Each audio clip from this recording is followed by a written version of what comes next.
बर' हारिनि गेजेराव जि मोनसे खौसेथिनि आंखाल जादों आरो बर' हारियाव जि मोनसे जेंना जेथोफोर फैदों जोंनि बिटिआर एकर्डनि दारैहाय मोनसे दफा दङ जे ओनसोलखौ बारायनायनि एरिया एक्सटेनसन इंराजियाव जायखौ बुंदों जेरै सनितपुर बिश्वनाथ जिल्लानि बाथ्रा दाबो बेबो जाफुंजोबाखै सनितपुर बिश्वनाथाव गासै गं 40 गामिखौ फोसावदोंबाबो आरो केबिनेटआव थांखि लादोंबाबो दाबो गभर्नरनि बियो गभर्नरजों फोसावजायाखै बर' कसारि अनसाय गावहा खुंथायनि गामि फोसावनाय खामानिया खेबसेनो जानाय नङा मानोना गोबां गुबुन गुबुन काउन्सिलनि सिङाव रायजो जानाय बर'फोरनि गामि गोग्लैनायफ्रावबो एसे जेंनाफ्रा दङ बेखौ जेंनाखौ लानानै रायलायलां आरो जेब्लासिम एमपि इलेक्सन जोबा लकसभानि बिसायख'थि जोबा गुबुन बाथ्रा साननो मावनो समा गैया होननानै बिथांमोना बुंदों बर' हारिनि गेजेराव जि मोनसे खौसेथिनि आंखाल जादों आरो बर' हारियाव जि मोनसे जेंना जेथोफोर फैदों बेखौ खौसेथि बर' सुबुं आफादा बिटिसिनि बायह्रानिफ्राय जोनोम जानायनि उननिफ्राय जि खामानिफोरखौ मावदों बर' हारिनि गेजेराव खौसेथिखौ थारैनो लाबोमारनांगोन बे गिलिर आरो गोग्गोम फोथायनायखौबो आफाया गालांदों आरो स्पेसियेलि खौसेथि बर' सुबुं आफाद जोंनि सायाव बुंलांनाय बाथ्रा बे बाथ्राफोरनि मावनो गोनाङा जोंहा दंखायो आरो बे मावनो गोनांखौ बिबानखौ जों मोनथिगौ ओंखायनो थांनाय बोथोरनि जोंनि सतबांसा लानाय जाय सतबांसाफोरखौ जोङो बड'फा उपेन्द्र ब्रह्मनि दैदेननायनिफ्राय जों लाबोदों बर' हारिखौ नाख्रेबनाय नासयजानाय सुसिजानाय गादबजानाय गुबुन हारिनिफ्राय रैखाथि होनो होननानै राव हारिमु थुनलाइ राजखान्थि फोथाराव हा हुनि मोन्थाय बेफोर जेरावबो मोनफ्रोमबो दिगावनो बर' हारिनि दावगानाय जौगाखांनाय नांगौ होननानै जों जाय सोमावसाराव बाहागो लाबोदों सतबांसा लाबोदों बे मालाबाबो ओरैनो आद्रि दाथांथों इसोरा जोंनो बोर सारस्रिथों आरो जों हाफुंथों मावनो बे मिजिंजों बा बे थांखिखौ बिथा खालामनानै जों मावलांबाय थागोन बे मालाबाबो थाबथानायनि बाथ्रा फैनो नाङा आरो फैगासिनो थानाय इयुन जोलैफ्राबो आफामोनहा जि लामाखौ जोंनो खोन्थालांदों सैथो सानस्रिजों खामानि मावनायनि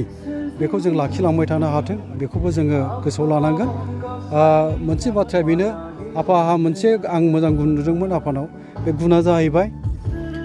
बियो मालाबाबो फोथाय खेबस' थगायसुला मानसिखौ मोजां मोना अलसिया मानसिखौ मोजां मोना बियो आरो जाय मानसिया सैथोखौ सिमान जानो थियारि नङा थगायसुला फोथाय खेबस' आरो अलसिया मानसि बिब्दि मानसिखौ आफाया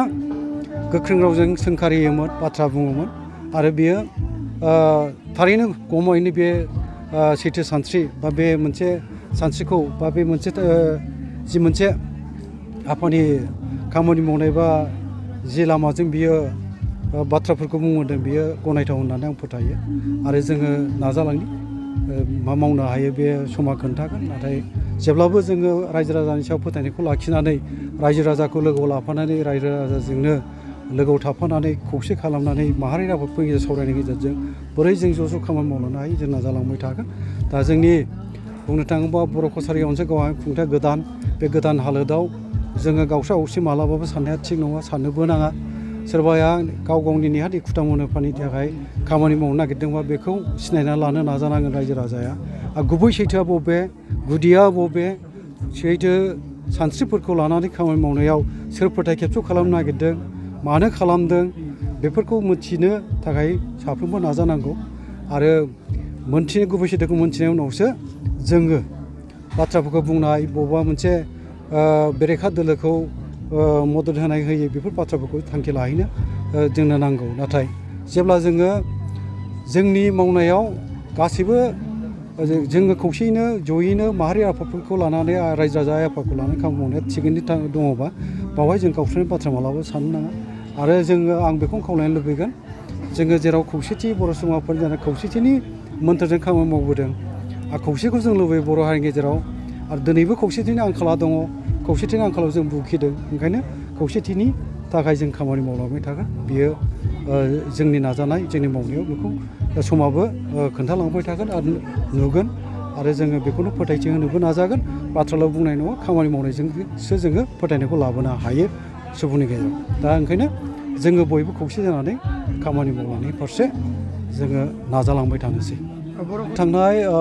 12 सेप्तेम्बरमोन बियो बावहाय आसामनि गिबि मन्थ्रि आरो ट्राइबेल एफेयार्सनि मन्थ्रि बुंनो थाङोबा गिबि मन्थ्रि डक्टर हिमन्त बिश्व शर्मा आरो ट्राइबेल एफेयार्सनि मन्थ्रि डक्टर अनस पेगु लोगोसे आसाम आयेन आफादनि बुंथिगिरि बिश्व दैमारि बिथां बिश्व दैमारिनि चेम्बारावनो आसाम आयेन आफादनि जोङो एसेम्बलि सेसन जिरायबाय थानाय समावनो रायलायनायनि खाबुखौ मोन्दोंमोन। बावहाय जोङो रायलायनानै बेनो मोनसे थांखियाव फैदों